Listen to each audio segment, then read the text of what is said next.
Hello po! Ito pong muli si Nanette ng Net Cooking. Ngayong araw na ito ay magluluto po tayo ng inihaw na pusit. At ito po ang mga kailangan natin sa pagluluto. So ang gagamitin po natin dito, meron tayong dalawang malalaking pusit dito. Then kakailanganin din po natin ng minced garlic. Then onions, tomatoes, then red bell pepper. Meron din tayo ditong shiitake mushroom. Then ground black pepper, then salt, grated ginger. Then kakailanganin din natin ng lemon juice. Then Japanese sake. Meron din tayo ditong soy sauce, sesame oil. Then meron tayo ditong oyster sauce. Okay, ito po lamang ang ating mga kakailanganin sa pagluluto natin ng inihaw na pusit. Okay, mag-start na po tayo.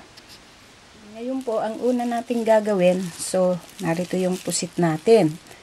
Ang gagawin po natin dito, imamarinate muna natin ito sa ginger. So itong grated ginger. Then 1 tablespoon of soy sauce.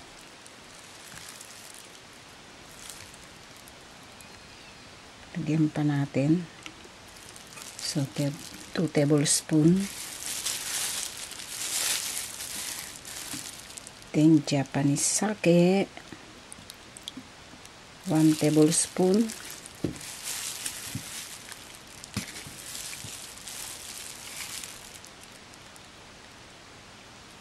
Then itong sesame oil, mga 1 teaspoon.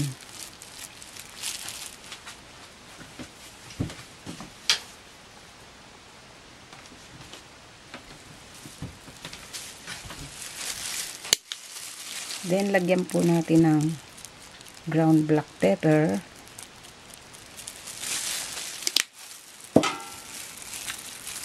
Pati yung loob lagyan natin. So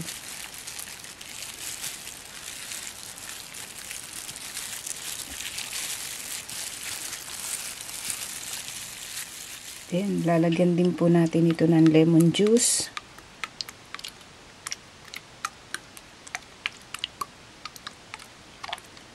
Okay, mga 1 teaspoon of lemon juice. So, siguraduhin lang po natin na malalagyan din yung loob ng marinating sauce.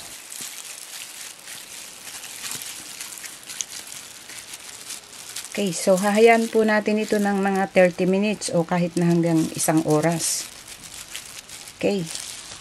Then ngayon, habang minamarinate po natin yung ating pusit, igigisa po natin yung mga ipapalaman natin doon sa loob ng pusit.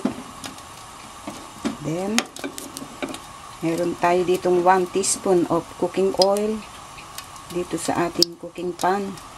So mainit na itong oil, lagay po natin itong garlic.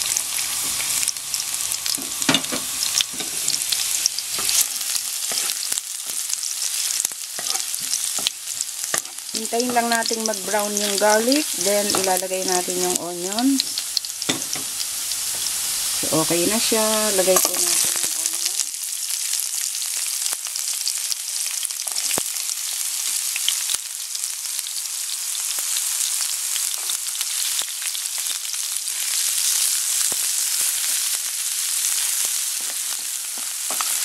So, okay na itong onions. Ngayon, ilagay po natin yung tomatoes.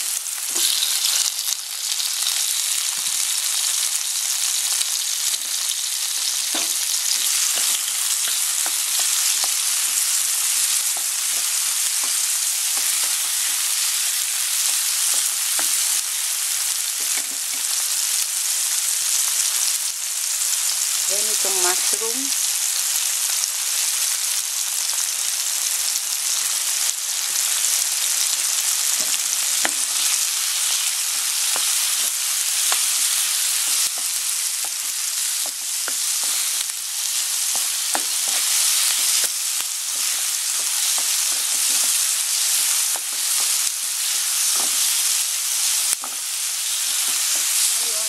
po natin itong paprika o yung red bell pepper. Lagyan natin ng ground black pepper, then salt.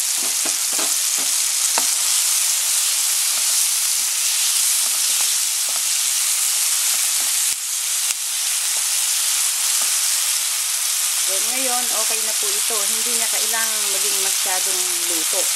Kasi ipapaloob po natin ito doon sa loob ng pusit. Okay, turn off na natin yung heat.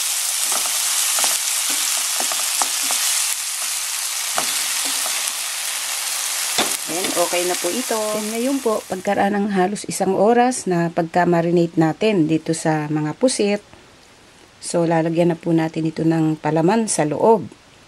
Then, narito yung ginisa nating sangkap na ipapaloob natin dito sa loob ng pusit. So, ang gagawin natin, itabi muna natin ito.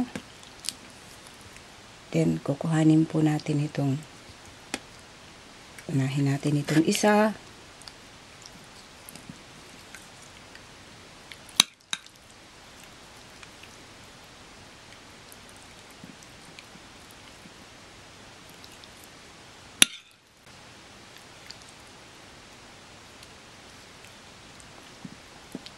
Okay, isiksikin po nating mabuti kasi hindi naman mapupunit itong pusit.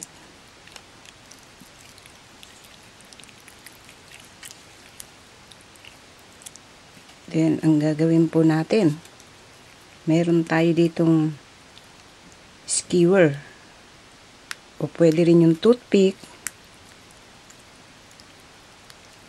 Then, isarado natin.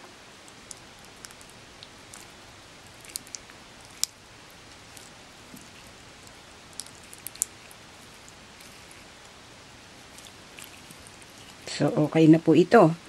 Then, ganito rin ang gagawin natin dun sa isa pang natitira nating squid or pusit. Okay, tatapusin lang po natin ito.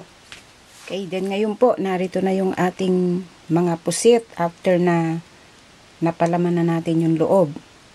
So, ang gagawin po natin dito, i-grill po natin ito sa oven.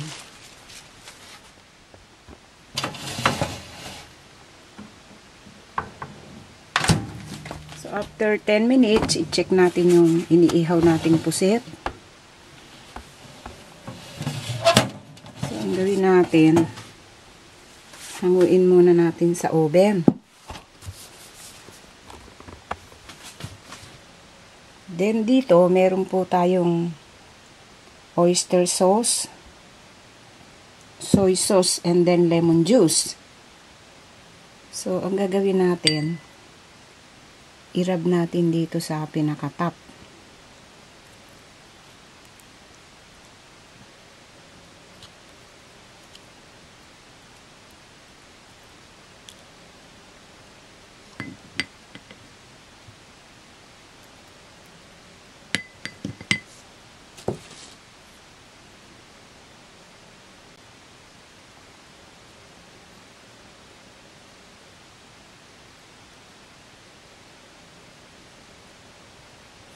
Okay, huwag nating masyadong isagad yung pagkaka-slice sa kanya kasi baka sumabog yung loob. Okay, ibabalik po natin ito sa oven.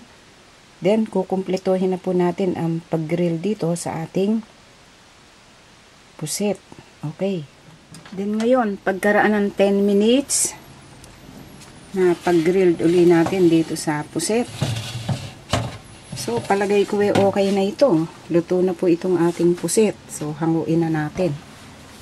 Then, ang gagawin po natin dito, para mas maganda siyang tingnan, lagyan natin ng butter. So, itong butter, optional lang ito. Kung wala, okay lang po. Para kumintab siya at gumanda.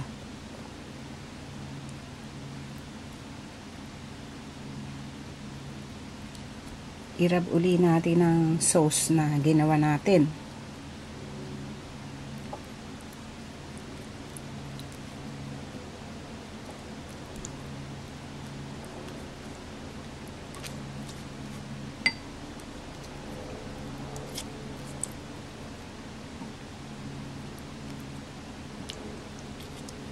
So, okay na po itong ating inihaw na pusit. Ang gagawin lang natin, i-slice lang natin before natin i-serve.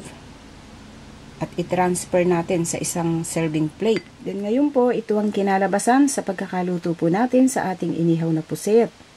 Nilagyan lang natin ng mga vegetables para nun gumanda yung kulay niya before natin i-serve.